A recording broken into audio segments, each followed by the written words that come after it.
இவ்வளவு கொடுத்து வைக்கப்பட்டிருக்க வேண்டும்.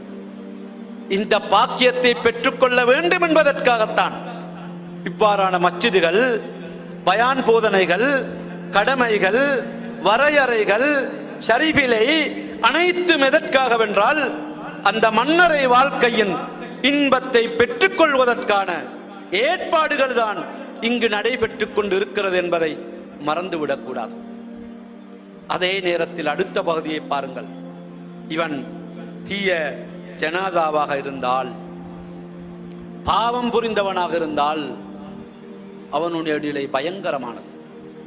கேள்வி கணக்கிலே அனுப்பப்பட்ட அந்த மனிதரை பற்றி என்ன சொல்லுகின்றீர்கள்? மாதரைத், அவரை பற்றி எதுவுமே தெரியாது, ஒன்றும் கேள்விப்படவில்லை, அவர் யார் என்றும் தெரியாது, நீ அவரை பற்றி அறியவும் இல்லை, தெரியவும் இல்லை, அவரை பின்பற்றவும் இல்லை என்று கடுமையான மொழி, கேள்வி கணக்கில் எந்த பதிலும் அவருக்கு சொல்ல முடியாத நிலை. நரகம் திறக்கப்படும், சுவர்க்கம் திறக்கப்படும். முதலாவது இன்பங்கள் அனைத்தையும் இவன் கண்ணால் பார்ப்பான். பார்த்து இத்தனை இன்பங்கள், இதுதான் உனக்காக தயார்படுத்தப்பட்டிருந்த இடம், ஆனால் நீ துர்ப்பாக்கியசாலி, உன்னால் அதை பெற்றுக்கொள்ள முடியவில்லை, அதற்கான அமல்களை செய்ய முடியவில்லை, நீ இதை மறந்து வாழ்ந்தாய். சுவர்க்கத்தின் காட்சி அப்படியே மாற்றப்பட்டு நரகம் திறக்கப்பட்டு இதுதான் உனக்குரிய இடம் என்று நரகம் காண்பிக்கப்பட்ட நிலையில் அந்த கேள்வி கணக்கு முடிவடையும். அதனுடைய தீச்சுவாலைகளும் தண்டனைகளும் இவனுக்கு வந்து கொண்டே இருக்கும். போதாமைக்கு பக்கத்திலே கருநிறமான பயங்கரமான தோற்றத்தை உடைய ஒரு மனிதன் இவனுக்கு பக்கத்திலே இருக்கிறான். நீ யார்? எனக்கும் உனக்கும் என்ன தொடர்பு? நான் யாரா? அப்படியா கேட்கின்றாய்?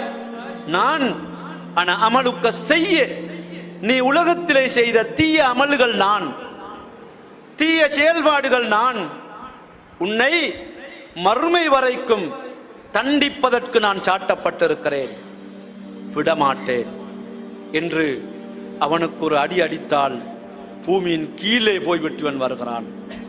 நரகத்தின் தண்டனைகள், தீச்சுவாலைகள் அனைத்தும் இவனை நோக்கி வந்து கொண்டிருக்கும். மறுமை வரை அவன் தண்டிக்கப்பட்டு கொண்டிருப்பான் என்பதை ஹதீசுகளில் தாராளமாகவே நாங்கள் பார்த்து கொண்டிருக்கிறோம். அன்பார்ந்த சகோதரர்களே, அந்த முதல் நாளுக்காக என்ன நிலைப்பாட்டிலே நாங்கள் இருக்கிறோம்? எங்களுடைய குடும்பங்களில் ஏராளமானவர்கள் மௌத்தாகிவிட்டார்கள். ஒவ்வொரு நாளும் மஸ்ஜித் செய்தியை கேள்விப்பட்டு கொண்டே இருக்கிறோம். போனவர்கள் எல்லோரும் எந்த நிலையிலே இருக்கின்றார்கள் என்பதை தெரியாது. போனவர்கள் யாரும் வந்து எங்களுக்கு செய்திகளை கொண்டு வர முடியாது, SMS அனுப்ப முடியாது, எங்களுக்கு அவர்களுடைய செய்திகளை அனுப்ப முடியாது. எனவே எங்களுடைய நிலை நாங்கள் தான் சீர் செய்து கொள்ள வேண்டும். வருடங்கள் முடிந்து கொண்டே செல்லுகின்றன. புது புது வருடங்களை அடைந்து கொண்டிருக்கிறோம். ஒவ்வொரு வருடத்தின் இந்த வருடத்தின் ஆரம்பத்தை அடைந்தவர்கள் கடைசிக்கு முன்னர் நான் மௌத்தாகுவேன் என்று அவர்கள் அறிந்திருக்கவில்லை. நாங்கள் இந்த வருடத்தின் இன்னும் சில 2 வாரங்கள் இருக்கின்றன, அல்லது இன்று நாங்கள் இப்பொழுது ஜும்மா தொழுகைக்கு தயாராக இருக்கிறோம். நான் இப்பொழுது ஹுத்பாவை முடித்துவிட்டு ஜும்மாவுக்கு தக்பீர் கட்டி இருப்பேன் என்பதில் கூட உத்தரவாதம் இல்லை. எனவே சகோதரர்களே, அமல்கள் செய்யும் விடயத்தில், இஸ்லாத்தின் கடமைகளை பொறுப்புகளை செய்யும் விடயத்தில், குடும்ப பொறுப்புகளை செய்யும் விடயத்தில், ஒற்றுமை, நேர்மை, சகோதரத்துவம் போன்றவற்றிலே காலதாமதம் கிடையாது. அடுத்த நிமிடத்துக்கு நிச்சயமில்லை.